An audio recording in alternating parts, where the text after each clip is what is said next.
Pardon, excusez-moi, monsieur. Bravo. Bravo. François Jolivet pour Horizon. Merci, Monsieur le Président.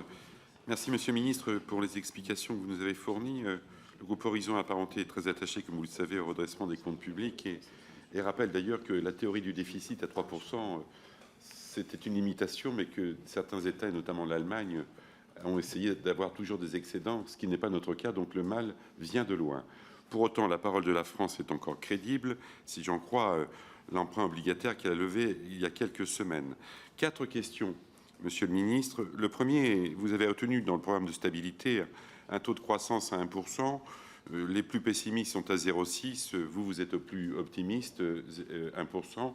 Pourriez-vous nous dire ce que représentent les 0,1% si on décalait, si on n'atteignait pas notre objectif, et comment vous pensez pouvoir piloter la rentrée des recettes en fonction de l'évolution et de la prise de conscience de la croissance, plutôt que d'attendre l'IS qui arrive, ou la note du directeur du Trésor qui arrive au mois de décembre, et finalement on ne peut pas prendre des mesures anticipées sur le sujet en cours d'exécution budgétaire. Deuxième question, concernant le programme de stabilité, vous avez maintenu une maîtrise en volume de 0,6% des dépenses.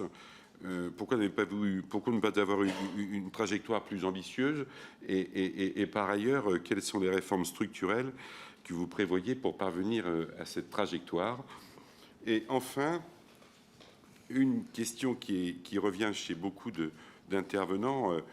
Moi, je voudrais absolument encore vous parler de la rente inframarginale concernant les énergéticiens, parce que en 2022, en décembre, on a un amendement du gouvernement de 7 milliards. Il devient 12 milliards après le passage au Sénat. Il est repris dans la loi de finances à 12 milliards. On a un programme de loi de finances rectificative qui le redescend à 3 milliards pour tomber à 600 millions d'euros. Plus que jamais ça. Et faisons en sorte, et soyez-en sûrs, que les parlementaires qui sont au travail sur ce sujet vous proposeront quelque chose. Monsieur le ministre. Merci, Monsieur le Président. Merci, Monsieur le député. Pour être précis, pour répondre à votre question sur notamment l'impact de la croissance sur les déficits, 0,1 point de croissance en moins, c'est 1,5 milliard d'euros de déficit en plus. C'est ça l'ordre de grandeur qu'il faut avoir en tête.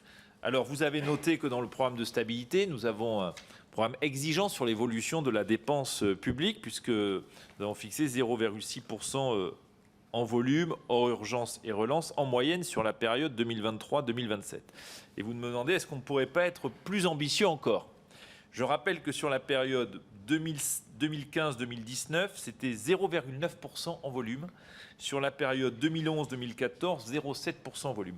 Je le dis ici, cette trajectoire, elle est crédible, mais exigeante sur le plan des dépenses. Et je considère que c'est déjà un objectif ambitieux, sur lequel d'ailleurs je compte sur les parlementaires, je compte sur le groupe Horizon pour faire des propositions pour nourrir ce programme, y compris d'économie et de redressement des finances publiques. S'agissant de la CRIM, je connais votre attachement à ce sujet-là. Ne doute pas que vous nous ferez des propositions. Je partage avec vous le fait que le rendement a été beaucoup plus faible que prévu. Il y a quand même plusieurs éléments, je les ai rappelés.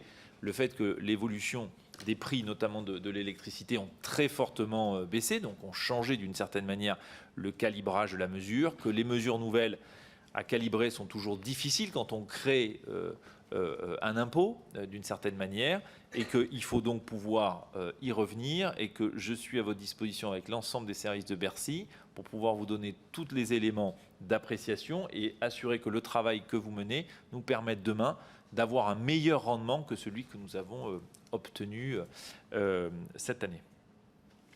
Merci.